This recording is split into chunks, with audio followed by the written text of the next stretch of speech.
Hello, I am Mark Pshinsky, and this is my submission for the Nvidia Developers Deep Learning Institute for my certification.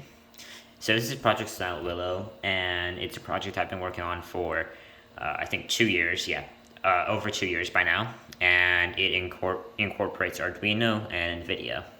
So why did I choose to make this? I chose to make this because I wanted to make a project which A, would further my experience with Linux, since I wasn't really that familiar before I started, and B, also further my knowledge of Arduino, C++, and Python, stuff like that, with image recognition and machine learning.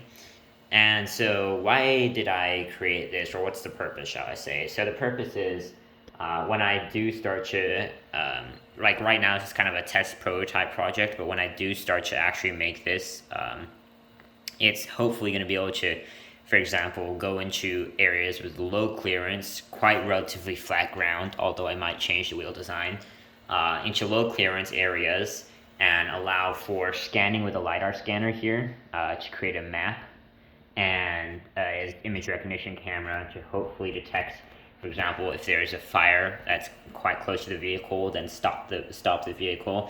Again, this is all later in the production line, shall I say. But right now, it's just a prototype, and this image recognition camera is just kind of sending commands to make the robot go forward or backwards.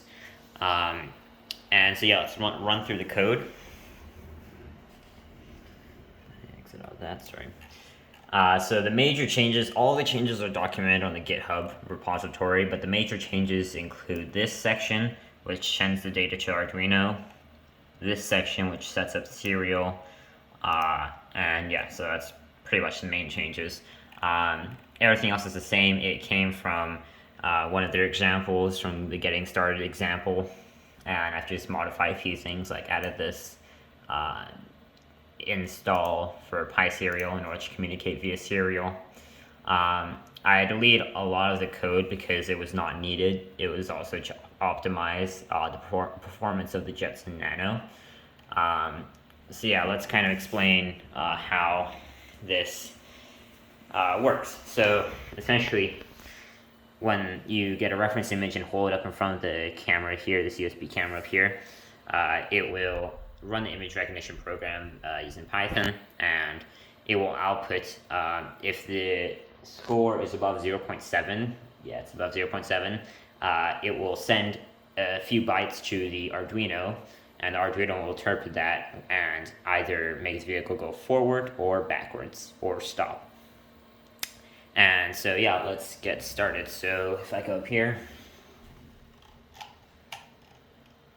the live button. So right now it's running live. You can see if I wave my hand in front. Hello there. So yeah, let's get the reference images. So this is reference image 2. So I have these two reference images. The first one is, so they're both like barcode kind of looking images, and these were trained, about 300 of these photos were taken, as well as of each reference image, as well as 300 of just the background.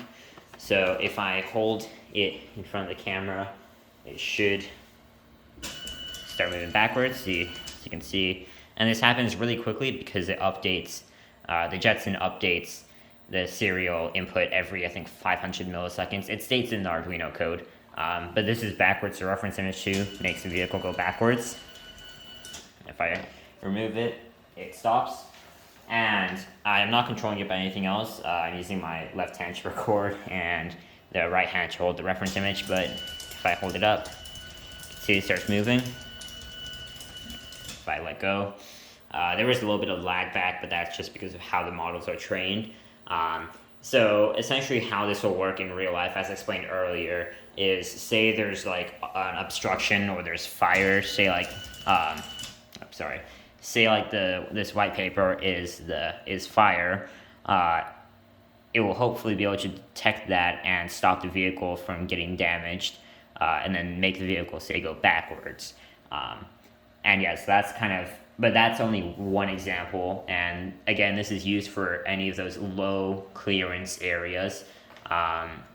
because I think it's only like maybe 10 inches in height. I haven't measured the height yet, but it will allow it to go into areas where, for example, regular vehicles would need to turn around like so in order to go past the curve or go past the corner. With this vehicle, it can easily just slide right or left, which will allow it to, again, go into those smaller areas where other vehicles might not be able to.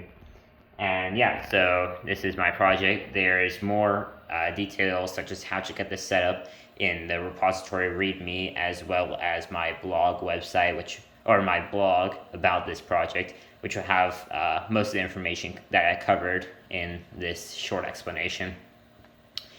Thanks for watching. This is my Nvidia Deep Learning Institute submission for the certificate, and see you later.